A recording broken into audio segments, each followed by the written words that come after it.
매일 아침 꼭 챙겨야 할 뉴스 딱 3개만 골라서 깊게 들여다봅니다. 뉴스 세계 시간인데요. 오마이뉴스의 곽우신 기자 모셨습니다. 어서 오세요. 네, 안녕하세요. 그리고 박주현 변호사 모셨습니다. 어서 오세요. 안녕하십니까? 네, 김종배의 시선집중 유튜브 라이브로 진행이 되고 있습니다. 유튜브에서 김종배의 시선집중 검색하시면 바로 뜨니까요. 좋아요와 구독 버튼 눌러주시고 또 MBC 미니로도 함께 하실 수 있습니다. MBC 미니를 이용해서 또 댓글 달아주시면 저희가 참조를 하도록 하겠습니다.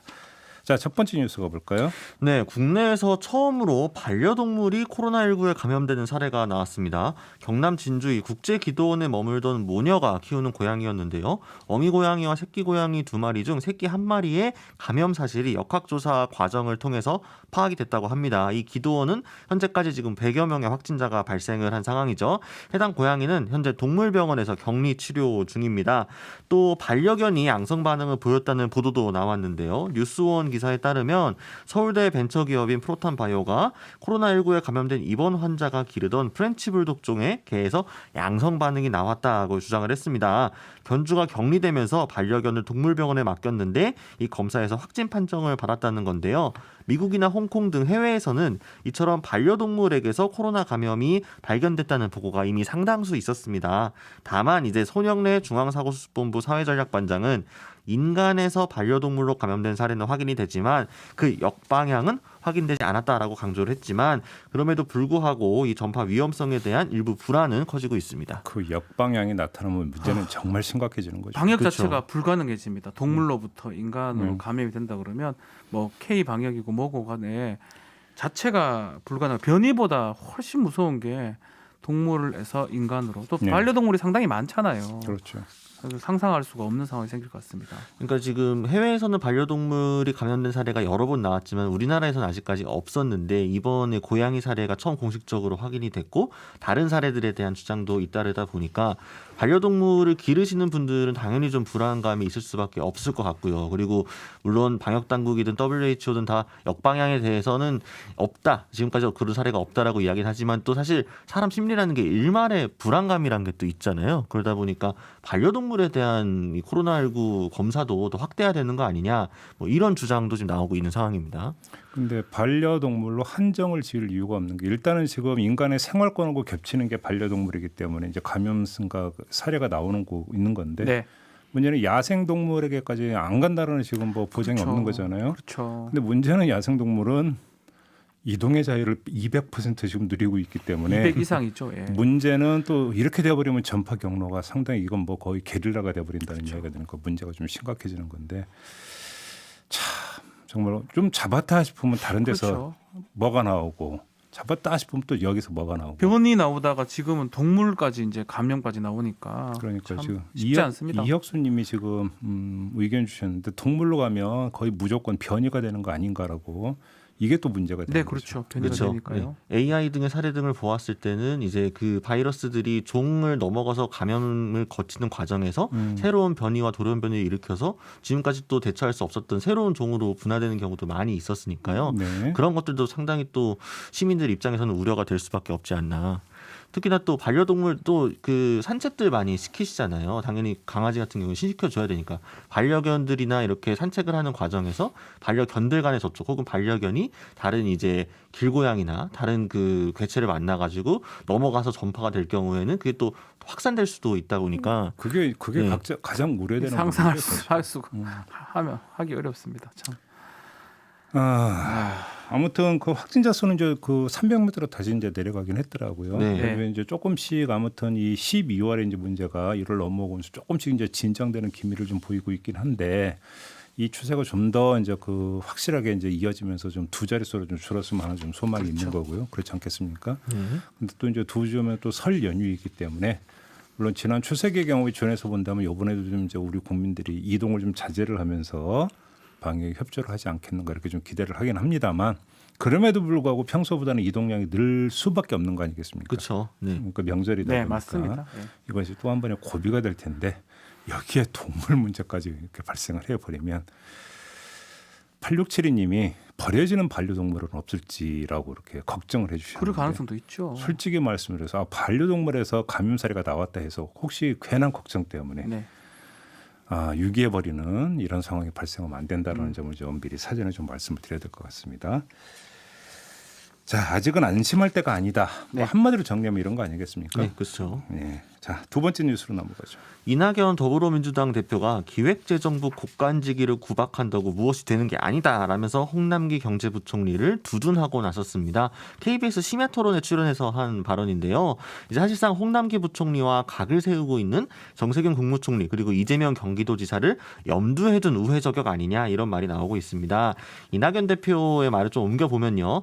당정 간에 얘기하면 될 일이지 언론 앞에서 비판하고 다니는 것이 온당한가 하물며 같은 정부 내에서는 좀 의아하다라면서 당정 간 대화를 서둘러야 하지만 대외적으로 구박할 필요가 있을까라고 말을 했습니다. 또 독하게 얘기해야만 선명한 것이냐라는 말도 하면서 이제 정세균 총리와 이재명 지사에 대한 비판도 해석하는 부분들이 많은데요. 또 이낙연 대표는 하필 토론 출연 전에는 페이스북에서 재정의 적극적인 역할이 중요하다라고 하면서 홍남기 부총리에 대해서 견제구도 날렸었는데 이렇게 또 출연해서는 말이 좀 바뀌었습니다. 한편 정세균 총리는 페이스북을 통해서 100조짜리 손실보상법을 꺼내들었다고 언론이 보도를 했는데 이것은 매우 국민들을 혼란스럽게 하는 악의적인 보도라고 이야기를 했고요. 영업 손실보상은 당연하고 이러한 보도들이 정부의 노력을 무산시키려는 의도라고 비판을 했습니다. 그런데 경향신문에서의 홍남기 부총리 인터뷰를 보면 4개월이면 100조의 재정이 소요가 된다. 우리나라 연간 복지 예산을 200조인 것을 감안하면 재정적인 측면에서 가능한 일이겠느냐라면서 여전히 홍남기 부총리는 이 소상공인 손실보상법에 대해 상당히 부정적인 입장인 것을 재확인했습니다. 그러니까 일단 좀 갈라야 되는 게요. 그 시시비비는 분명히 좀 가려야 되는 거 아니겠습니까? 그러니까 이낙연 대표가 대외적으로 구박할 필요가 있느냐 네. 뭐 이렇게 이야기를 했다고 하는데 이거는 그 상황의 전개 과정을 보면 이런 식으로 이야기를 할 수가 없죠. 예를 들어서 영업 손실을 법제화하는 방안을 이제 저희 시선집중과 인터뷰에서 정세균 총리가 이야기를 했고 네.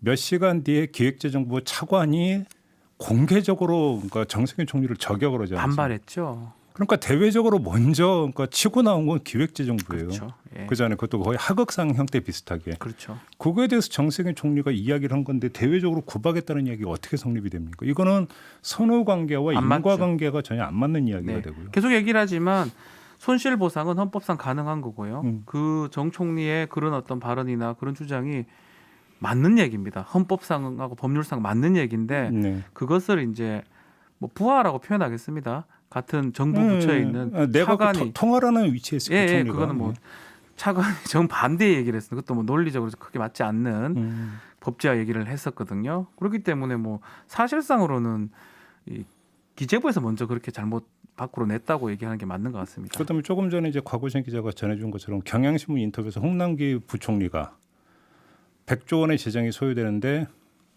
이거는 가능한 일이겠냐. 또 대외적으로 비토성 발언을 하고 또 있잖아요. 먼저 한 거예요, 이것도. 근데 왜 대외적 구박만 지금 이야기를 하는지를 저는 잘 이해해요. 그렇죠. 이것도 먼저 얘기를 한 거고 사실은 또 홍남기 부총리가 계속적으로 뭐 재정부니까 국간직이니까 뭐 이해를 하지만 계속적으로 이런 뉘앙 뭐 스탠스거든요. 쓸 수 네. 없다, 아껴야 된다. 근데 그거를 내부에서 얘기를 해야 되는데 거의 대부분 먼저 얘기를 하는 경우가 많습니다. 이것도 마찬가지거든요. 재정 소요를 100조를 얘기를 하면서 어떠하다. 그러면 이것도 사실은 반대죠.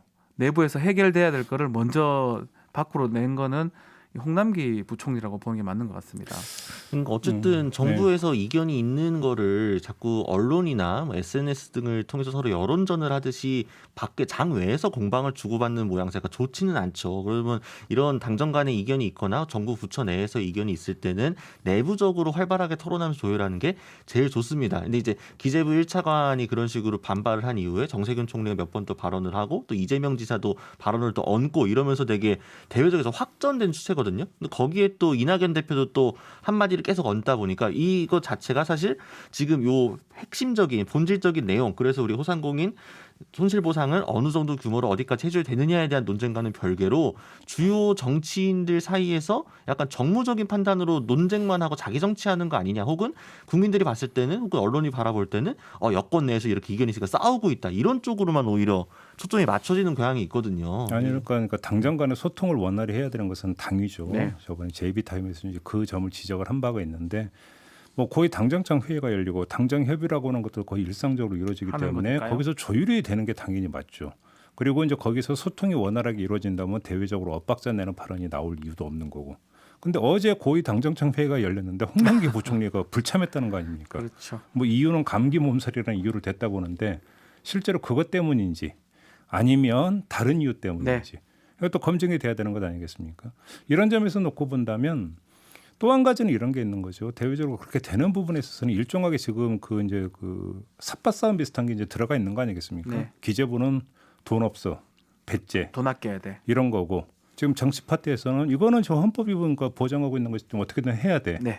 결국은 여기서 이제 기세가 이제 어떻게 이제 쏠리느냐에 따라서 이 정책의 범위가 달라지는 것이기 때문에 그렇게 좀 이해할 수 있는. 그 중간에 지금 이낙연 대표가 있는 것 같아요. 한편으로는 그 토론을 좀 정확하게 보면 이 고가는 적극적으로 써야 된다 위기 때는 그렇게 또 말 표현도 합니다. 그 영업 보상, 선실 보상도 필요하다고 얘기를 하면서도 이재명 지사라든지 정세균 총리도 공격하기도 하고 또 홍남기 부총리도 좀 견제고 날리고 이런 모양새인데 어쨌든 간에 뭐 이낙연 대표 입장에서는 당의 뭐 대표라 책임자라고 보니까 이 스탠스를 정확하게 이제 좀 잡지는 못하지만 뭔가 얘기를 좀 계속 해야 되는 상황이라고 이렇게 보는 것 같아요. 그러다 보니까 요 이슈에 대해서 중간에 쓰려고 하긴 하는데 뭐 국민들이 봤을 때는 정확하게 스탠스가 뭔지를 알 수가 없기 때문에 좀 혼돈스럽지 않을까 이렇게 보입니다. 그러니까 정책적으로는 지지를 하면서도 이 갈등은 본인이 그렇죠. 중재하고 좀 관리를 해야 되는 거 아니냐 이런 식으로 좀 나서는 것 같습니다. 그래서 이제 홍당기 부총리한테도 적극 재정의 필요성을 어필하면서 또 워낙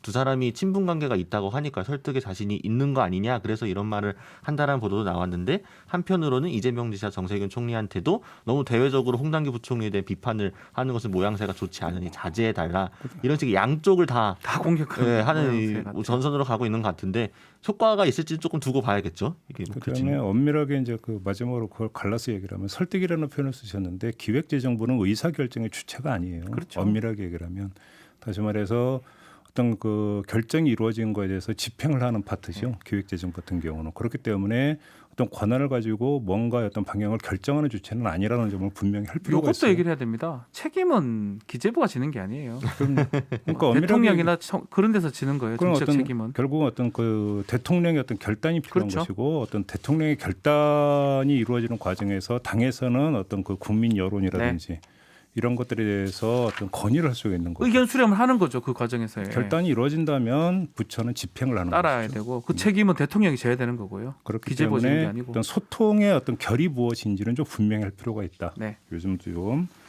확인을 하겠습니다. 자 마지막 뉴스로 넘어가죠. 네, 경찰이 이용구 법무부 차관의 택시기상 폭행 혐의에 대해서 부실 수사를 했다는 정황이 속속 나오고 있습니다.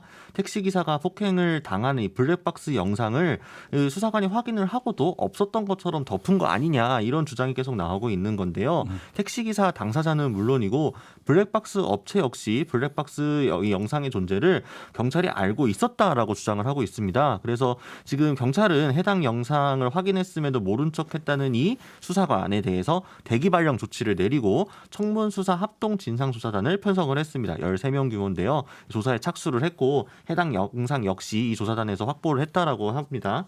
하면서는 이 이용구 차관은 이 택시기사에게 다시 한번 사과의 뜻을 밝혔습니다. 지금 조선일보 등은 폭행 영상을 확인하고 영상을 지워달라고 이용구 차관이 이렇게 요청을 했다고 보도를 계속 하고 있는데요. 이 변호인인 신용태 변호사는 택시기사분의 진술 내용을 가지고 진위 공방을 벌이는 것 자체가 또 다른 고통을 줄 우려가 크고 공직자가 취할 도리가 아니다라면서 국민 여러분께 심려를 끼쳐드린 점에 대해 송구스러운 마음이고 택시기사분께도 다시 한번 죄송하다라고 입장을 전했습니다. 이건 그러니까 애당초 이제 처음에 불거졌던 것이 이용구 이제 현 법무부 차관이 그때는 이제 변호사 신분이었는데 아무튼 그 택시 기사를 폭행을 했음에도 불구하고 그다음에 운행 중으로 어떤 판단을 여지가 있었음에도 불구하고 경찰이 그냥 무혐의 처리를 해버렸다라고 하는 바로 이 부분인데 여기서 영상이 있는 걸 알면서도 안 본 걸로 하겠다라고 해당 경찰관이 이야기했다면 이거는 뭐 입이 10개라도 할 말이 없는. 근데 한 가지 조금 확인해야 될 부분이 있습니다. 지금 보도상 봤을 때는 블랙박스를 다 확인했다기보다는 그 블랙박스를 이 기사가 자신의 휴대전화로 찍은 영상입니다. 네. 30초 가량의 영상을 예. 경찰에게 제출한 것 같아요. 근데 사실 확인이 가능하다면 경찰이 그 부분은 충분히 확인이 되는 거거든요. 네. 근데 다만 그런 건 있어요. 조작의 가능성은 있죠. 블랙박스를 바로 내는 거하고 한 단계 걸쳐서 찍혔던 가능성. 그런 것 때문에 혹시나 이게 됐으면 좀 참작 여지가 있지만 그게 아니고 정확하게 그걸 확인했음에도 불구하고 지금 중간에 계속적으로 본 적 없다. 영상 아예 본 적이 없다. 그런 거 하고 두 번째 어디까지 이게 좀 보고가 되고 어디까지 이걸 알면서도 감췄는지 네. 이런 부분은 좀 확인이 돼야 됩니다. 이거는. 그러니까 이용구 차관의 이 사건에 대해서 뭐 아직 진실이 완전히 드러난 건 아니지만 이 사건 자체를 두고 뭐 이용구 차관에 대해서 비판을 하는 건 뭐 당연한 일이고 너무 잘못된 행위니까 이것과 별개로 경찰은 그러면은 이 사건을 제대로 수사를 처음에 했는지 내사 종결 과정에서 어떤 뭐 외압이라든가 혹은 일부러 알아서 긴 건 아닌지 이런 의혹들이 계속 나오고 있으니까요. 그런 것들에 대해서 좀 면밀하게 지금 검찰 수사도 그렇고 경찰의 진상 자체 조사에서 좀 나와봐야 이 담당 수사관이 도대체 어떤 의도로 그런 말을 했는지 한 그렇죠. 것은 사실인지 좀 파악이 좀 돼야 근데 될 것 하나 같습니다. 확실한 건 당신은 일반인이었고요. 지금 저희는 이제 법조계에 있다 보니까 이용구 차관이 전 이제 국장이었거든요. 얼굴을 알건 하는데 경찰에서 이거 충분히 인지를 했을지는 모르겠습니다. 그때 법무부 법무실장 아니었나요? 법무부 인권국장을 제가 한 걸로 지금 알고 있는데 그리고 인권국장 하고 또 나와서 변호사 활동을 할 때고 뭐 얼굴이 뭐 많이 알려진 사람은 아니기 때문에 네. 경찰에서 이 정확하게 또 서초동에 가면 변호사가 뭐 진짜 많습니다. 몇만 명이 있기 때문에 그래서 그 부분을 경찰이 정말 알고 이 사람이 무서운 사람이니까 좀 봐줘야 되겠다. 아니면 뭔가 뭘 받고 그런 상황인지 아닌지가 좀 확인이 좀 돼야 될 것 같아요. 그거는 이제 여기서 뭐 추정할 수 있는 부분은 아닌 것 같고요. 네. 아무튼 이제 지금까지 나온 이야기에 따르면 영상을 확인을 했음에도 불구하고 그렇죠. 못 본 걸로 하겠다라고 한 게 사실이라고 한다면 그 명백한 사건 은폐에 해당이 맞습니다. 되는 행위 아니겠습니까? 네. 이거에 대해서는 입이 10개라도 그 변명할 수 있는 여지는 없다고 보는 거고요. 이것에는 분명히 어떤 그 진상을 좀 그 추적을 해서 밝혀질 그 필요가 있다. 왜 그런 말을 하게 됐는지, 그렇습니다. 왜 못 봤다고 했는지. 네. 네. 그러니까 이제 뭐 그 본인이 판단했을 때는 아 이거는 특가법 적용은 좀 어려운 것 같으니 못 본 걸로 하겠다라는 의도로 뭐 선회를 하자면 이렇게 얘기할 수도 있겠지만 그렇죠. 그럼에도 불구하고 상당히 좀 잘못된 거죠. 그런 식으로 못 본 부적절하죠. 걸로 하겠다라고 아니 받는다는 그다음에 건요. 이거는 법 적용 사항이 아니라면 못 본 걸로 하겠다라는 말을 안 말을 하면 안 하죠. 되죠. 그렇죠. 이거는 별로 의미 없습니다라고 이야기를 한다면 네. 맥락상 그게 어법이 그게 맞는 거지. 못 본 걸로 하겠습니다라고 하는 것은 그 말을 뜻으로 해서는 안 되죠. 예. 그렇게 연결이 되는 맥락이 되는 부분은 아닌 것 같죠. 알겠습니다. 아무튼 그 진행형이기 때문에 네. 최종 결론이 좀 나오는 걸 봐야 될 것 같네요. 자 이렇게 마무리하죠. 박지훈 변호사, 곽우신 기자와 함께했습니다. 고맙습니다. 감사합니다.